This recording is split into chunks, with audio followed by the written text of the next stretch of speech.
The husband brought his sick wife to a notary for the sake of an inheritance. And when he asked a homeless woman to witness the will, "You see, Barbara," explained the young doctor, Jeffrey Green, to the patient lying on the hospital bed, "we're not gods, and no one can give you guarantees here. You can refuse, but I believe surgery is the way to go." "Do you even have the qualifications to perform it?" she asked, eyeing the doctor, who looked more like a student. "How should I prepare?" "If you want to leave any instructions, write a will," Jeffrey replied. "You have a business, right? You might want to appoint managers. Rehabilitation won't be quick, even if the tumor is benign, and right now, due to the swelling, we can't tell for sure." "But can you remove it?" Barbara asked, her voice steady. "I understand about the lack of guarantees and all that. Is it even possible?"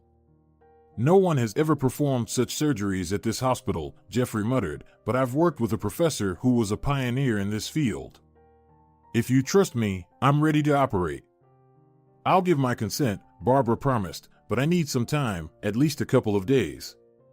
"In your case, complete paralysis could happen at any moment," the doctor warned. "You have 1 day. A nurse will bring the consent form for the surgery today. Don't forget to sign it." Barbara sank back against the pillows in exhaustion. She could already feel only her right hand. Since a tumor had grown on her spine, compressing her nerve endings, her body had been gradually failing her. The 30-year-old had first started dropping things: pencils, pens, cups of coffee, and one morning, she couldn't get out of bed. Naturally, Barbara had undergone examinations at the best private clinics, but none could help. Her medical ordeal had dragged on for 6 months, ending now in a free ward for critically ill patients in a state-run hospital. There were no promises of a cure here either. The house she had lovingly furnished after buying it was now being lived in by her mother-in-law, Doris Willis. Doris made no effort to hide her dislike for Barbara, who symbolized everything Doris had failed to achieve herself. Barbara, an educator by training, had built a true children's entertainment empire by the age of 30. She owned 20 playrooms and 1 theme park in the region. It had all started modestly, with her organizing developmental activities at the local community center 10 years ago. Since then, Barbara had transformed from an ordinary teacher into a full-fledged businesswoman. During her prolonged illness, all the business affairs were being managed by her best friend and deputy, Rosa McDonald, whom Barbara trusted implicitly. However, her husband, Roy, was unhappy with this arrangement and constantly pressured Barbara to grant him power of attorney to run the business. Roy had been increasingly tense of late. Barbara attributed it to his mother's influence and other stressors. Until recently, her husband had been content with life and hadn't voiced any complaints. But now, he seemed completely unhinged, demanding that Barbara write a will in his favor and insisting on taking control of her business. Today was no exception. Roy's frustrations weren't directed at his wife, but at her doctor. "Tomorrow, I'm taking her to a notary.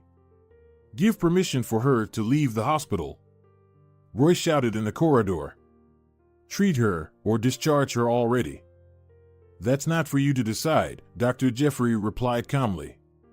"The patient is still capable of making decisions for herself. She's already agreed to go. I asked her." Roy continued to yell. "I would prefer that the notary come here instead," the doctor responded. "Transporting her could worsen her condition." "Listen, kid, you just shut up and stay out of this," Roy snapped. "Otherwise, I'll file a complaint with the hospital administration and we'll see what happens." "Do as you like," Jeffrey muttered. "But if she leaves, she must sign a waiver acknowledging the risks. Any deterioration will be on you. I've warned you, the consequences could be severe." Roy stormed off, leaving Barbara in her room with a sigh. She loved her husband, but couldn't understand his urgency regarding the will. Still, if it made him feel better, it wouldn't be difficult for her to draft one. Closing her eyes, Barbara tried to fall asleep. At home, Roy was met by his mother, Doris. She had settled comfortably into the luxurious house Barbara had bought and already considered it her own. Doris didn't even hide her delight at her despised daughter-in-law's dire condition. She had always wished for a different match for her son. Yet, apart from his good looks, Roy didn't possess any other virtues or talents. Barbara had resigned herself to the fact that Roy was the best she could manage during a vulnerable period in her life. At the time, she had been reeling from a heartbreaking breakup. Her previous fiancé had left her pregnant just a week before their wedding. The emotional shock led to a miscarriage, and Barbara threw herself into her work to cope. Roy, though not particularly bright, had been a willing listener and seemed like a good guy in those dark days. "How is she?" Doris smirked as her son walked in. "Did she agree to write the will?" "Yes, Mom. Everything is going as you planned," Roy replied, his tone reluctant. "But I really don't want to run her kid's business. Can't we avoid that somehow?" "We'll sell it," Doris said casually. "That friend of hers, Rosa, might want to buy it.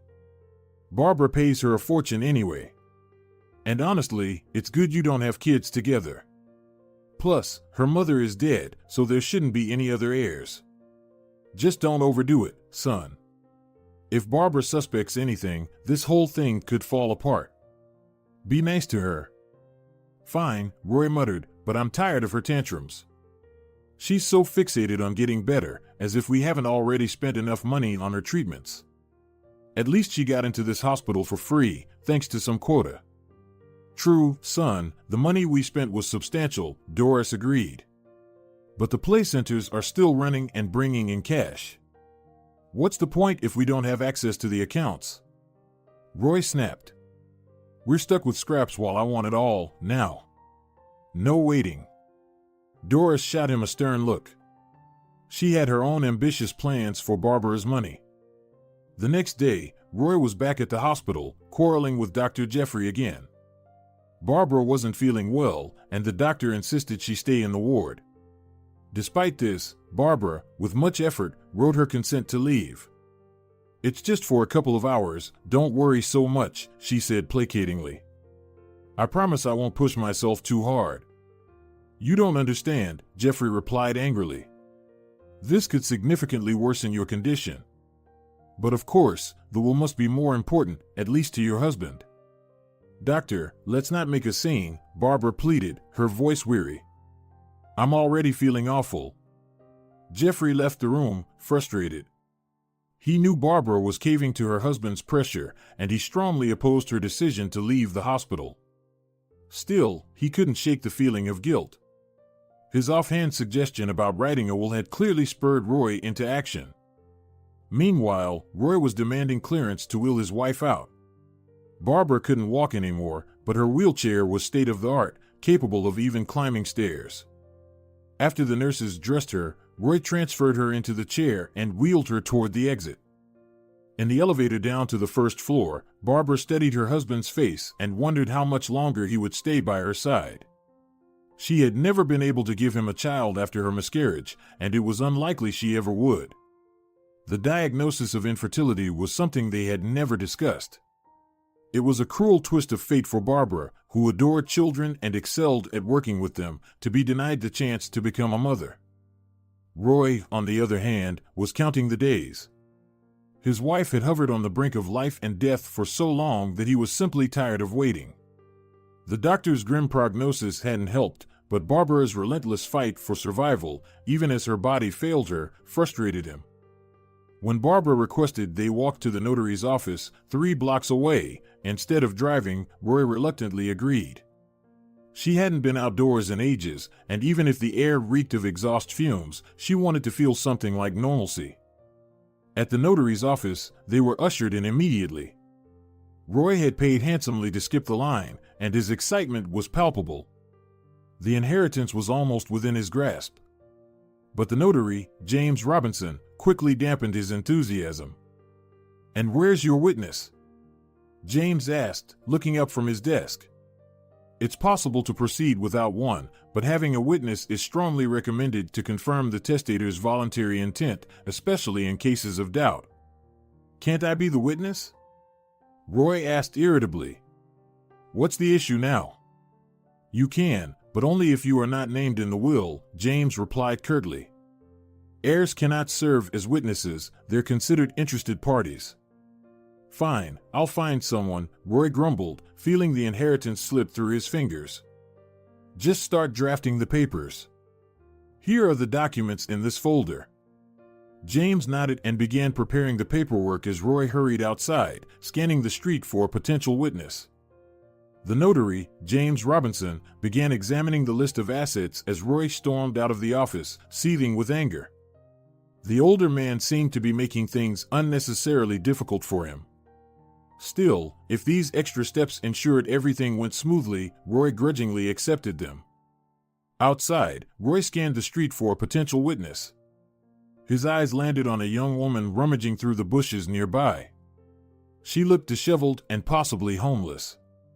Roy whistled sharply to get her attention, then called out, "Hey, you! Come here. I've got a job for you. As long as you've got ID, I'll pay you good money." "Is it legal?" the woman asked cautiously. "I don't get involved in anything shady." "Yes, perfectly legal," Roy assured her. "You just need to witness a will being signed. That's all." "All right, I'll do it." "Where to?" Roy gestured for her to follow him, holding the door open. A faint whiff of unwashed clothes mixed with cheap perfume hit him. He grimaced slightly but made sure to mask his disdain. They entered the office together. The woman introduced herself as Cynthia Ward. She did, in fact, have an address, a dilapidated boarding house on the outskirts of the city. Cynthia had grown up in an orphanage and had lived a rough life since aging out of the system. She survived on odd jobs and was known for her kindness, often rescuing stray animals or helping others in need. One of those she cared for was a sickly boy named Norman, who had also grown up in the same orphanage. The two had known each other for years. Norman, who often ran away from foster families, trusted Cynthia more than anyone else. Now, with a terrible cough, he had come to her for shelter. Cynthia needed money to buy him medicine, so when Roy offered her payment, she didn't hesitate. Inside the notary's office, Barbara sat slumped in her wheelchair, visibly fatigued. Sitting for so long was uncomfortable, and the stuffy air in the room made her nauseous and dizzy. Still, she maintained her composure, occasionally glancing at Roy, who practically radiated excitement. James continued filling out the paperwork, now using Cynthia's ID. Cynthia, meanwhile, looked curiously at the elegant woman in the wheelchair. Barbara appeared slightly older than her, but didn't seem particularly ill. She wore expensive clothes and sat in a high-tech electric wheelchair. Yet, oddly, she also wore a plain, inexpensive-looking medallion around her neck, a piece that didn't match her otherwise affluent appearance. Barbara cherished the medallion as a keepsake from her late mother. To her, it was more valuable than any jewel. Barbara's childhood had been far from joyful. At 7, she had been adopted from an orphanage, where she had been placed after being found on the streets with no memory of her past. The only thing she knew was her name. Her adoptive mother, shortly before passing away, had gifted Barbara the medallion, asking her to keep it safe. Noticing the homeless woman, Cynthia, staring at her medallion, Barbara instinctively moved to cover it with her hand, but too late. Cynthia suddenly screamed, her voice breaking with hysteria, then lunged at Barbara, attempting to snatch the medallion. The signing of the will was abruptly forgotten. James, the notary, looked at the commotion in disbelief and suggested that they reconvene at a later time. But Cynthia couldn't be calmed. "Where did you get that?" Cynthia shouted, her eyes wild. "Tell me, where?" "It was my mother's medallion," Barbara replied, her tone calm but firm. "Why are you reacting like this? You don't understand," Cynthia exclaimed. "I had one just like it, or at least, I used to. I had to pawn it, but I'm sure I can get it back."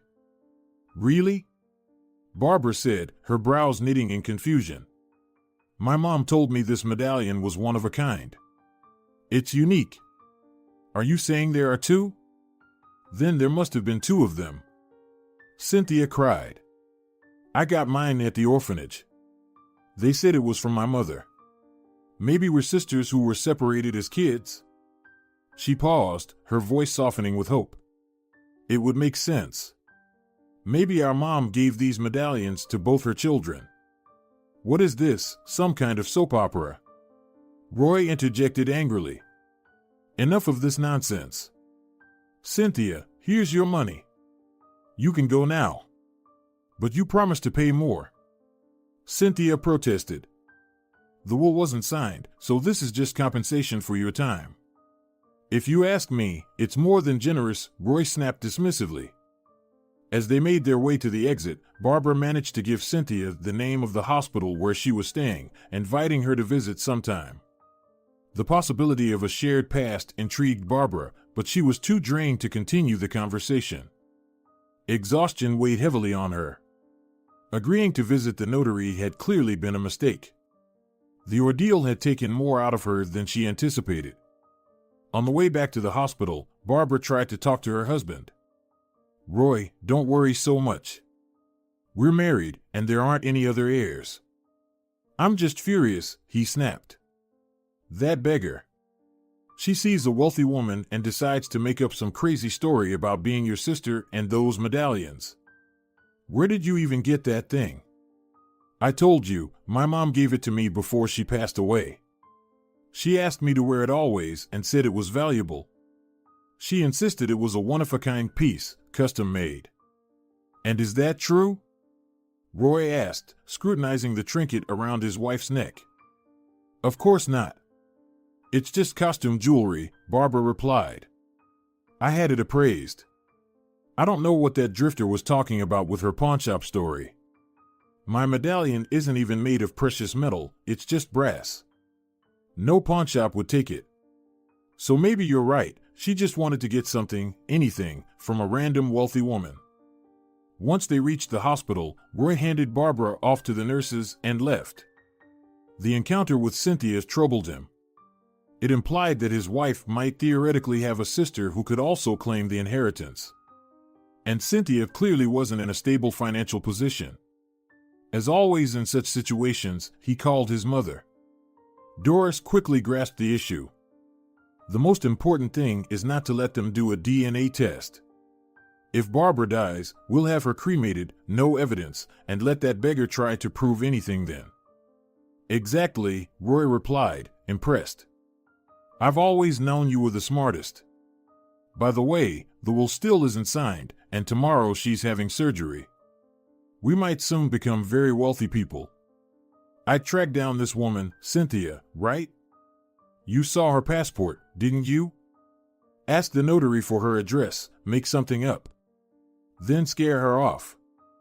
Maybe it would be better to bribe her. She's clearly in need of money, Roy suggested. She doesn't look like she's doing well. I said scare her. Do it. You don't understand, if you give her money once, she'll think she's found herself a cash cow. Got it, got it. I'll handle it, Roy assured her. He indeed set out to find the homeless woman, hoping to locate her on his own. Cynthia turned up not far from the notary's office, begging for change near a market. Roy approached her quietly and asked her to step aside with him. Cynthia complied but eyed him warily. What, are you here to take back the 1,000 too? I've already spent it, Cynthia said bitterly. Listen, you seem like a reasonable person, Roy said, trying to control his temper. But you need to understand, my wife is a very sick woman. She can't handle unnecessary stress. So, any visits to the hospital are out of the question. Even if you think it's a good idea or a chance to find your sister. And who are you to tell me what to do? Cynthia snapped. I'm a free person. I can go wherever I want, even to the hospital, if I feel like it. But you're obviously up to something shady. I'm just protecting my wife from undue stress, Roy retorted. By the way, free spirit, have you thought about what happens if you end up in jail? For theft, maybe? Or some other crime? Ready to spend some time behind bars? Don't try to scare me, Cynthia shot back. I'm not stupid. Fine, if you don't want me around your wife, I'll manage without her. Not like I was dying to see her anyway. Good. That's the spirit. Now, move along. Consider yourself lucky, Roy said coldly. Cynthia walked away, her mind racing about how strangely life had turned out. Not long ago, no one cared about her at all. Now there were people going out of their way to threaten her. While she wasn't particularly afraid of Roy's threats, she also didn't need trouble. She purchased the medicine Norman needed and headed back to her dilapidated shelter. At least it was warm there. Cynthia talked the situation over with Norman. The boy, streetwise beyond his years, came up with an idea. "How do you know you don't have siblings?" he asked. "Maybe you should find out more about your old orphanage." That place was a disaster when it came to records," Cynthia replied. "There were fires, and one time the basement with the archives got flooded. Official requests would be a waste of time. But I did have a really kind caretaker there, Irene Hall. Maybe I could try finding her." "Well, you should dress better," Norman advised. "You can't go looking like you're begging for handouts." "And what do you think I spend my days doing?" Cynthia chuckled. "But you're right, I've got some clothes somewhere that could pass for decent." She changed into something more presentable and set out to search for her former caretaker. Norman, after taking the medicine, had a much better night.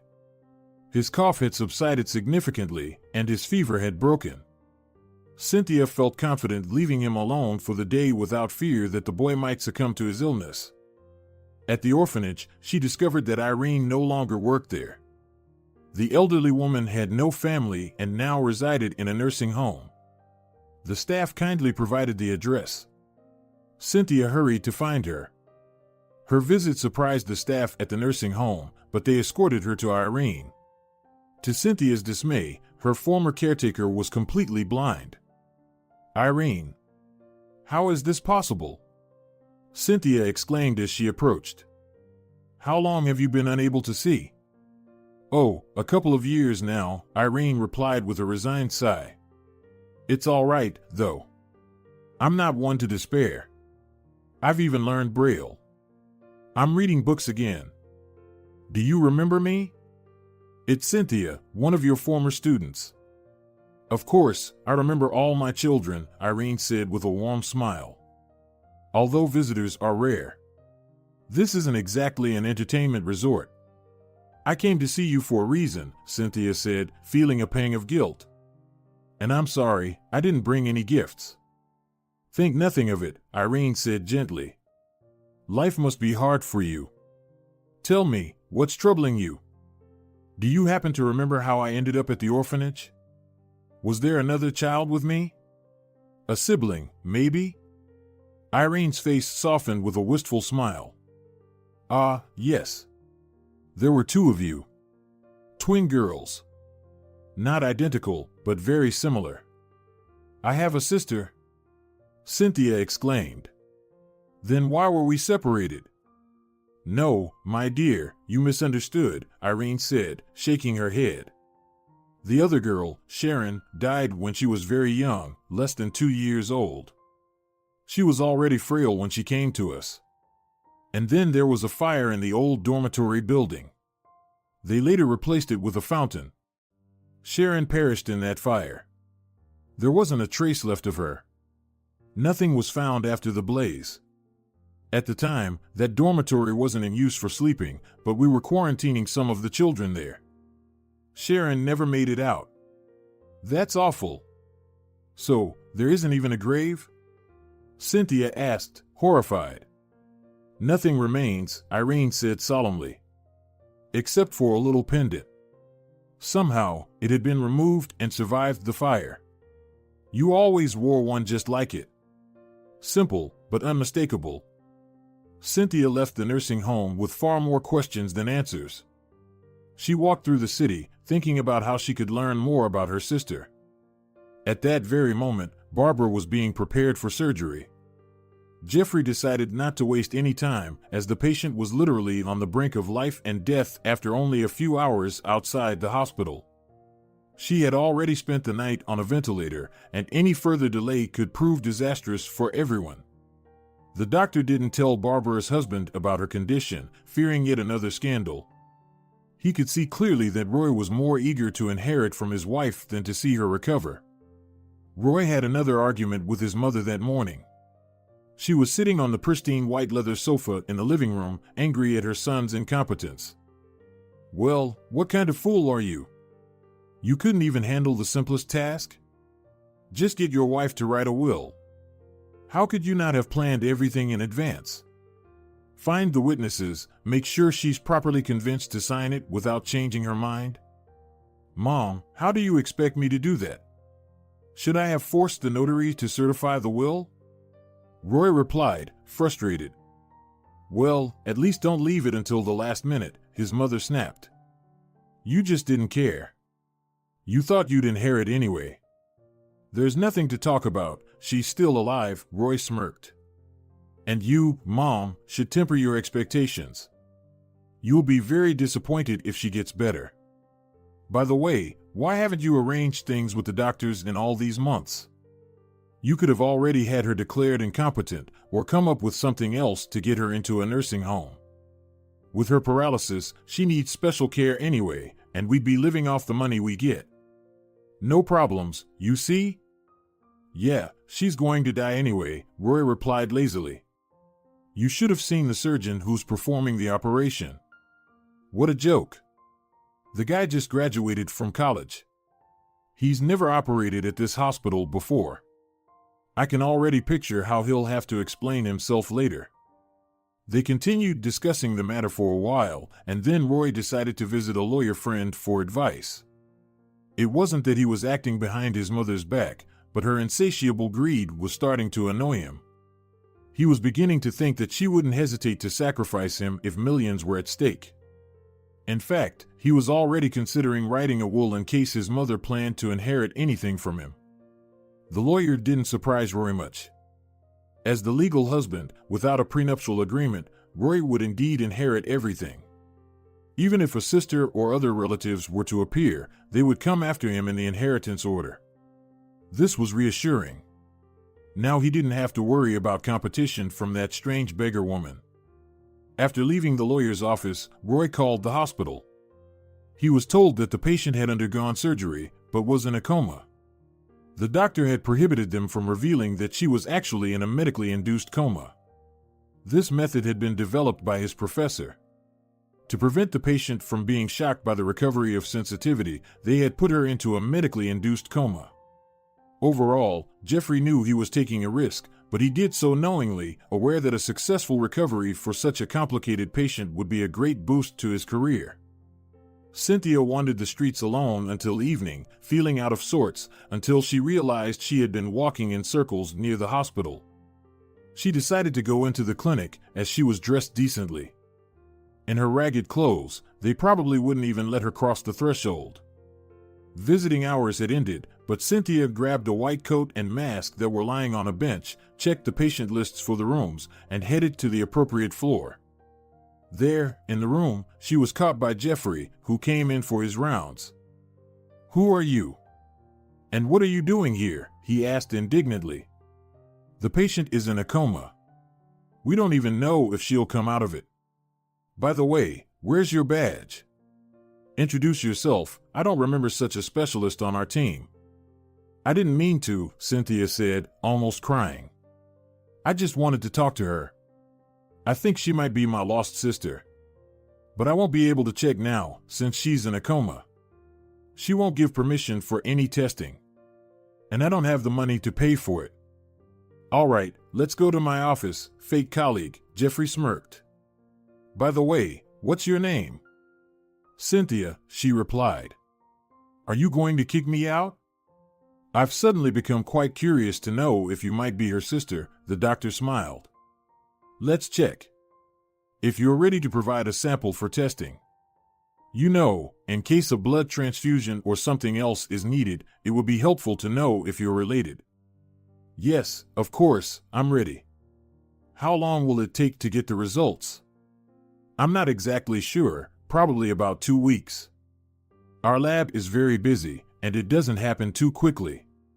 Leave me your contact information, and I'll call you once we have the results."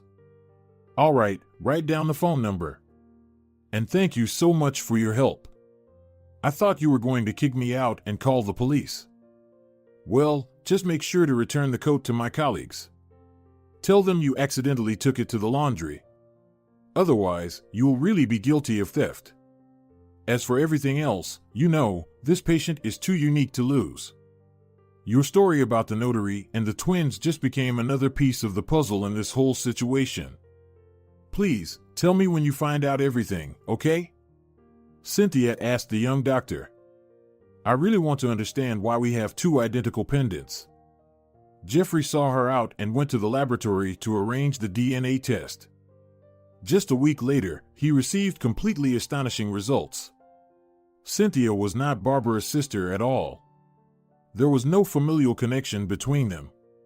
Barbara, meanwhile, continued to remain in a coma. A real one now. Her body wasn't rushing to recover, though her general reflexes were normal. There was even sensitivity where there had been none before the surgery. Leaving the Sleeping Beauty in her ward, Jeffrey contacted his former classmate during his free time. The friend worked in the police department's criminal case archive and could be very helpful. This friend, Vincent Adams, had dreams of becoming a detective, but his superiors didn't like him, so he was sent to the archives despite a shortage of staff. After hearing Jeffrey's story, Vincent promised to look into it. Meanwhile, Jeffrey informed Barbara that the woman in a coma wasn't her relative. She was very upset, thanked the doctor, and hung up the phone. The next day, however, Vincent suggested they meet. He didn't want to discuss over the phone what he had learned. When Jeffrey met his friend that evening in an empty lot where Vincent was walking his dog, he was in for a big surprise. Can you imagine? This could be $1 million case. If we crack it, I'll be heading straight for the Criminal Investigation Department. Vincent exclaimed. So, it turns out the caregiver of this Cynthia didn't lie. There was a fire, and it was huge. All the fire brigades in the city were called in. The girl and her sister were both 2 years old. Of course, she doesn't remember anything, but that's not the most interesting part. What's the most interesting part then? Jeffrey asked, surprised. Well, there were no traces of the dead child at the site of the fire. Nothing at all, except for the medallion. It's even in the case file. And this trinket didn't even get burned. By the way, the medallion is actually quite interesting. It was custom made. They didn't mass produce these. So, the medallion was planted after the fire? Jeffrey asked, astonished. How is that even possible? And no one thought to investigate. You'll be surprised, but the case hasn't been closed, Vincent smirked. And the girl, Sharon, was officially declared missing, not dead. Do you understand what that means? It means there were doubts about her death. Exactly, Vincent grinned. Here's the thing, Jeffrey. The day before the fire, a group of interested guests, foreigners, came to the orphanage. Back then, they could still adopt our children. Although local families were technically prioritized, times were tough. They weren't taking many kids. But witnesses said the foreigners insisted on adopting these two sisters. They were adamant. But something went wrong with the paperwork, and they were refused. That same night, the fire broke out in the isolation ward.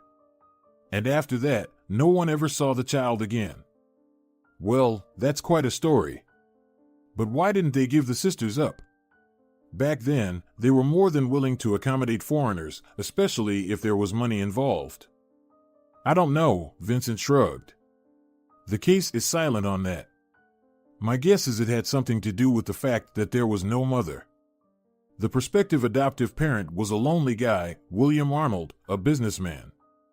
By the way, there's a man with that name in our region who owns a factory. He has a daughter of the right age, but he's never been married. He's a very private guy. Now that's a puzzle you've laid out, Jeffrey smiled. I'm not going to rest until I figure this out. I've got another one for you, Vincent cheerfully announced. Remember that medallion they found at the fire? Well, the orphanage administration did the brilliant thing of hanging it on a girl who was brought in the morning after the fire, straight from the distribution center. They acted like they had all their kids, and no one had gone missing in the fire. What did they think? That it would pass unnoticed? That they could just count the kids by their medallions? That's really funny, Jeffrey smiled. So the fire might have been a smokescreen after all. And it seems the orphanage director made a nice little profit off it, Vincent added. You see, after the fire, they were allocated money for repairs. The ruins were bulldozed, and they put up something like a dry fountain. It was definitely done on the cheap, not with much funding. Jeffrey parted ways with Vincent, still puzzled. Who could have wanted a 2-year-old orphan so badly?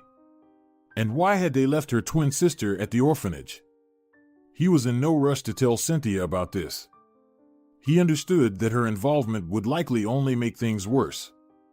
A couple of days later, while on his second consecutive overnight shift, his colleague fell ill. Jeffrey received a message from Vincent. He wrote that he was in trouble, but didn't go into details. However, when Jeffrey stopped by the archive after finishing his shift, he heard some strange news. Vincent had been accused of selling information to some people. According to his colleagues, they were foreigners, longtime citizens, and business owners here. They advised Jeffrey not to contact Vincent for the time being. Besides, they said, discussing important matters over the phone was impossible, especially since Vincent was formally under investigation for accepting a bribe. Although not arrested, he had been suspended from work for a while. Jeffrey realized he was on the right track and decided not to back down. He got in touch with William Arnold, scheduled a meeting with him under the pretext of discussing donations for the hospital, but in reality, he just wanted to see the man in an informal setting. Jeffrey was invited to the family's countryside home. When he arrived, the door was opened by a young woman who looked like Cynthia, only more polished and well off.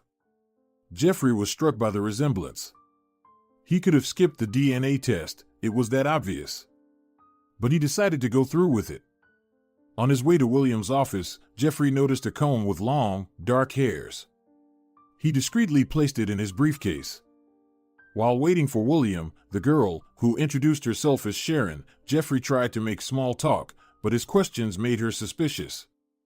She pressed a button, and security guards quickly arrived to escort Jeffrey out. He never met William. But things started to become clearer about what had happened 23 years ago. Indeed, the foreigners had been denied adoption. But William somehow managed to strike a deal with the orphanage staff, probably with the orphanage director, who was already known to be less than ethical. The child had been secretly handed over without any paperwork, and all evidence was destroyed in the fire. Jeffrey was stunned by how simple it all seemed. He sent in 2 more DNA samples for testing, and the results confirmed it. Sharon was Cynthia's twin. There was no doubt about it. Jeffrey sighed and dialed Cynthia's number. Now, he couldn't do without her. He wasn't about to leave Vincent in trouble. Cynthia, good evening, Jeffrey said into the phone. I found your sister. But it seems like I've gotten myself into some trouble. Or rather, not me, but a good person. How can I help you? The girl asked resolutely. Tell me, I have nothing to lose. I'll do anything to meet my sister. They arranged to meet at Vincent's house. There, Jeffrey learned that his friend had initially been threatened over the phone. When that didn't work, they fabricated a case about him allegedly accepting a bribe. Vincent denied everything, even hired a lawyer. The lawyer believed Vincent had a good chance of getting out of it. But now that the truth was almost out, the young police officer wasn't planning to stop. He proposed a plan of action. Together, they went to the police, where Cynthia filed a statement requesting an investigation into whether Sharon Arnold was her long-lost sister. Since Cynthia was a relative of the girl, she was able to file the claim. They decided not to make the information about the secret investigation public. The police accepted the statement and contacted William to arrange for his daughter to undergo tests and for her questioning. But at Sharon's house, a different conversation took place with her father. Dad, am I not your real daughter? It's a bit more complicated, dear, William sighed and replied. Listen, I'm going to tell you a story. I should have told you this long ago, but I've been afraid to bring it up. Dad, stop dragging it out. Sharon protested. Just tell me already. 25 years ago, I came here to do business. A rich foreigner, an heir to millions. Everyone around thought I was a fool, tried to trick me in different ways, but I was just dreaming about my roots, like every immigrant. The longing for birch trees and all that silly stuff. I wanted my children to grow up in their native culture. But it turned out that the Arnold family couldn't reproduce normally. I'm essentially infertile. The only chance was through IVF. And my grandfather, the owner of the fortune, was already tired of my antics and set a condition: I would inherit only if I became a father. So how did you manage? Sharon asked in surprise. I was born, after all. I ordered surrogacy, William replied. The procedure was done in another country. Soon, it became known that the children were twins, girls. I was preparing to welcome you. I even made a room in the house. Back then, surrogacy was just a big underground market for services. And all the woman had to do was declare that I was your father at birth, especially since it was true. But something went wrong, the daughter said, sensing what had happened. Yes. At first, the surrogate mother turned out to be just greedy. She wanted more money, and she told me this directly at the hospital. And since we weren't married, you understand. I was willing to pay. But things got worse. The woman had some kind of complication. She died 2 days after giving birth. The girls were declared orphans and were being prepared for transfer to an orphanage. And you couldn't take us, Sharon sighed. I suppose, as a lawyer, I should despise you, but I'm so sorry, Dad. It was a hard time, wasn't it? Very hard, sweetheart. For 2 years, I just banged my head against the wall trying to get my own daughters back. I paid a ton of bribes, but there were local people who wanted you. In the end, nothing worked. At the age of 2, you went to the orphanage. It was easier to make a deal there, but just then, another scandal broke out with foreign adoptions. And I didn't even meet the requirements. A single man without a wife. So, my chances were almost zero. How did you finally get me? Sharon asked. And why did you leave my sister in the orphanage?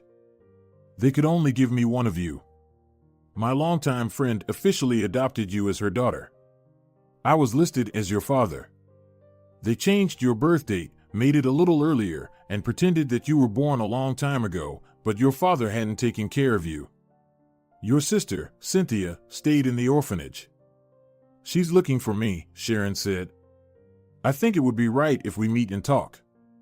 I'm not against it. I've always thought that 2 daughters are better than 1, the father replied. The next day, Sharon went to the police station and met with Cynthia. She agreed to withdraw her statement, saying she had made a mistake as long as they didn't bring up the old case. Sharon was very afraid that her actions would hurt her father. Cynthia accepted her reasoning but demanded help in solving her own issue. They've opened a bribery case against my friend, the police officer from the archive, on your father's orders. I want it to be dismissed. Of course, don't worry, Dad is already handling it, Sharon reassured her sister. By the way, where's your pendant? I want to order us matching ones. It's in the pawn shop, Cynthia muttered. You know, sometimes tough times hit. Well, sister, those times are over. You can change your last name too. You'll be Arnold. Dad will give you capital. Everything will be fine. And of course, you'll move into our house.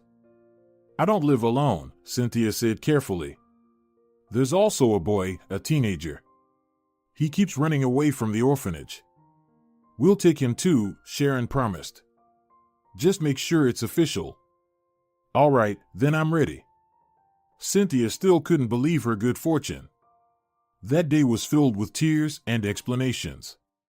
William told his second daughter about their family, promising to secure all the privileges for her. Cynthia also shared her life story, shocking both her father and sister. And when the conversation turned to Barbara, who was still in the hospital, they all immediately wanted to meet the charming woman. Later in the evening, Cynthia received a message from Vincent, with whom she had been having a lively conversation in the Messenger app for the past 2 days. "Can you believe it? My boss apologized to me, said the accusation was false, the investigation and all that. So now, I'm a great employee again and can get back to dusting in the archive." "That's great." Cynthia smiled. "And besides, you're not just dusting there. You did a whole investigation for me that would make any detective jealous."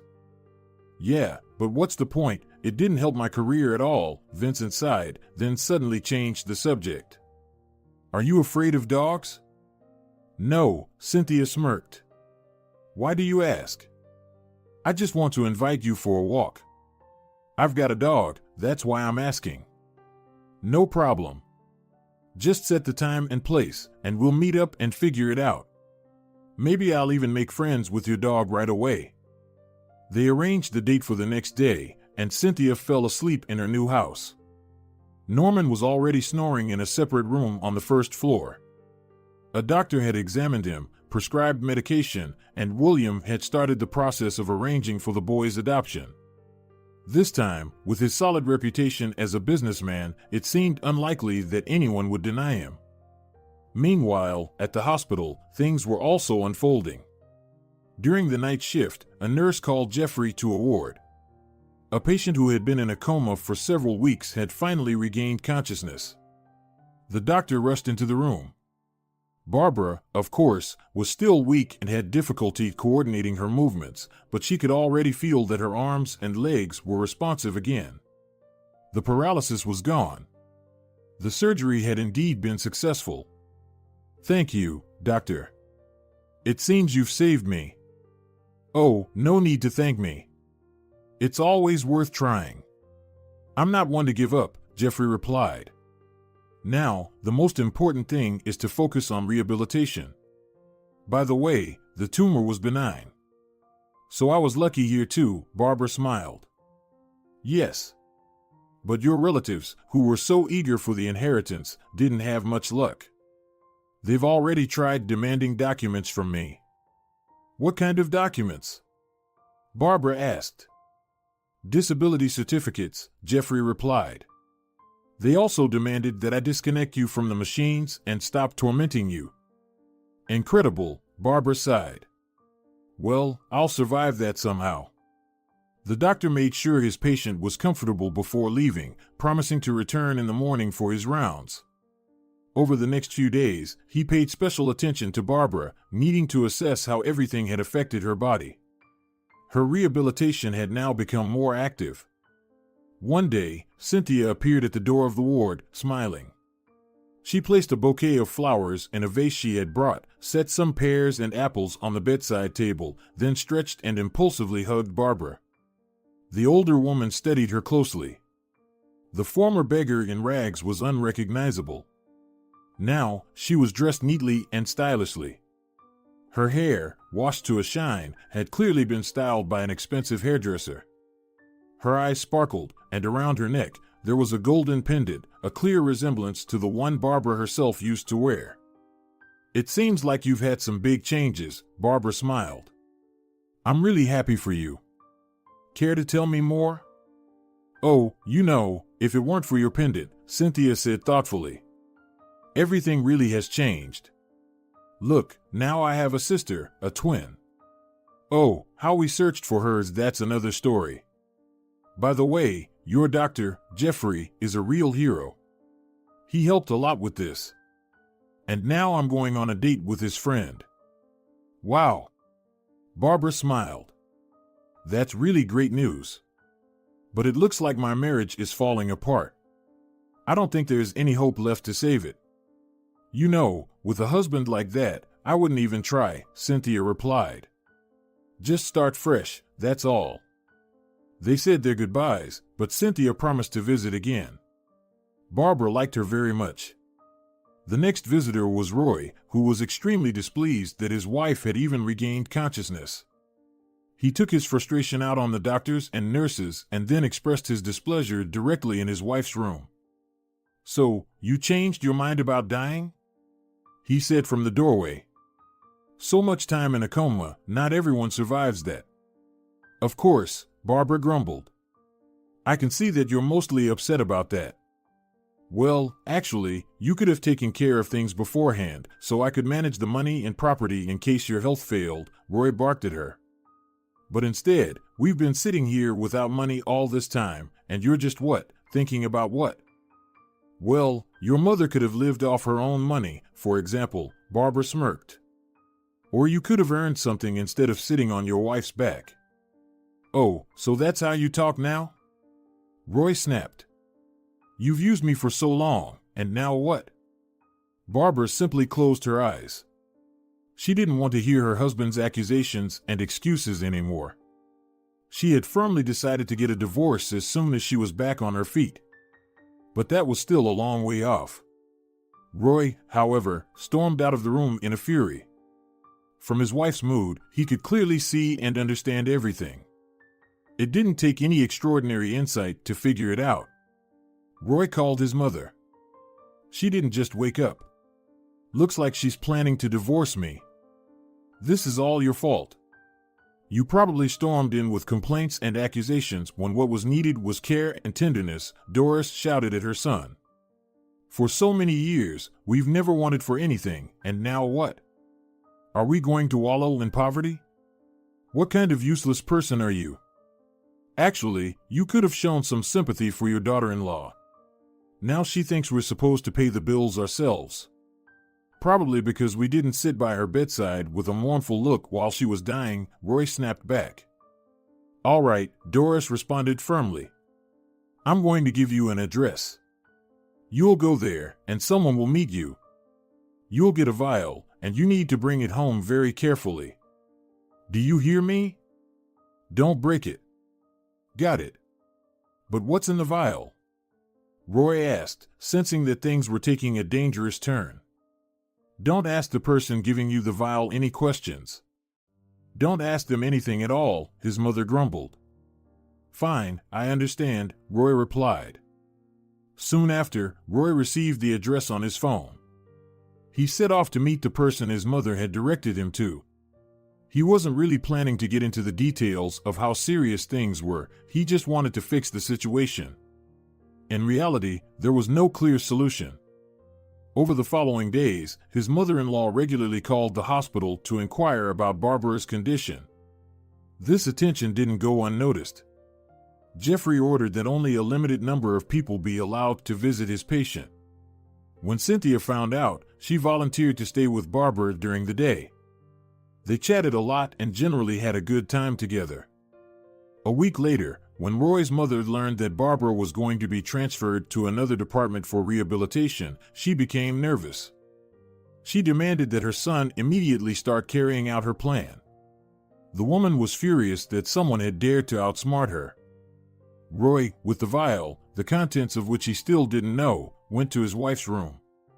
As her closest relative, he was allowed in, but Cynthia pretended to leave the room, staying just outside the door. Barbara quickly grew tired of her husband's company. All he could talk about was how much money he had spent and what bills still needed to be paid. Barbara closed her eyes and dozed off after taking her prescribed medication. Soon, a nurse came in to change her for. After that, Roy, left alone with his wife, began to add something to the solution dripping into her for. Suddenly, Cynthia burst into the room, accompanied by the nurse and a doctor. The four was replaced again, and the police were called. "Well, Roy, what have you done?" Barbara sighed, looking her husband straight in the eyes. "Didn't the greed completely shut down your brain? I don't even know what was in there. Maybe vitamins? So you could get better faster." He yelled. "It was all my mother's idea. Arrest her." "Thanks for the tip. We would have figured that out ourselves," the investigator replied. "And what was your intention behind this attempt? Couldn't you just divorce peacefully? She's literally sitting on a pile of money." Roy yelled, completely losing control. Do you understand what's going on? She's this spoiled, can't even have a child, and just keeps expanding her business, buying houses, cars. And I walk around, not being able to do anything about it. Do you think it's normal to just live off your wife and wait for her to die? Dreaming, hoping for the will? Well, that's not really my area, the police officer smirked. You know, you could have had a career, developed yourself, done anything else. Instead, you're just sitting around and suffering. Maybe she's just working a lot? Roy was taken away. When the investigation revealed that the vial contained a deadly poison capable of stopping the heart, Doris was arrested as well. The mother was not happy about this turn of events. In her dreams, she had already been dividing her daughter-in-law's inheritance with her son, but it turned out completely differently. Both mother and son were thrown behind bars. A trial awaited them. There was plenty of evidence. Barbara's relatives eagerly turned on each other, sharing details of who planned what. Everyone tried to cover their own tracks, but this only made their situation worse. As soon as Barbara was discharged, she filed for divorce. The certificate from the investigator helped her speed up the process. Jeffrey, whom the young woman now simply called by his first name, was very concerned about the progress of her rehabilitation. So much so that upon her discharge, he moved her into his own home. It was easier for him to monitor whether she was following her medical instructions. Plus, Barbara had grown very dear to him. Their relationship developed quickly, and as soon as she had fully recovered, Jeffrey proposed to her. When her fiancé left for work, Barbara called Cynthia with the news. "Can you believe it? It looks like I'm getting married again," Barbara said cheerfully. "Will you be my maid of honor?" "There might be some complications," Cynthia replied. "You see, I was just about to call you. Vincent gave me a ring yesterday and officially asked my father's permission for my hand in marriage." We were all in tears. You know, it wasn't exactly a good time for phone calls. "So, did you say yes?" Barbara asked her friend. "Or are you planning to make your fiancé sweat a little first?" "Are you kidding?" Cynthia laughed. "Vincent would see right through me. He's a real detective, even though he spends his days in the archive. Can you imagine, Vincent's planning to write a detective novel in his spare time? I think I even know what his first book will be about. What do you think about celebrating our joint wedding?" Barbara asked. "We could have an outdoor ceremony or just file our paperwork on the same day." "That sounds great. I'm sure my family will love the idea," Cynthia said excitedly. "So, we need to meet up and discuss everything. I'm on my way to you. Wait for me." A month later, one of the city's grandest weddings took place. The daughter of one of the most well-known businessmen in the area was getting married, and along with her, the owner of the largest chain of children's entertainment centers also walked down the aisle with her fiancé. Both brides were absolutely charming. They chose dresses in similar styles, and the whole ceremony was incredibly beautiful.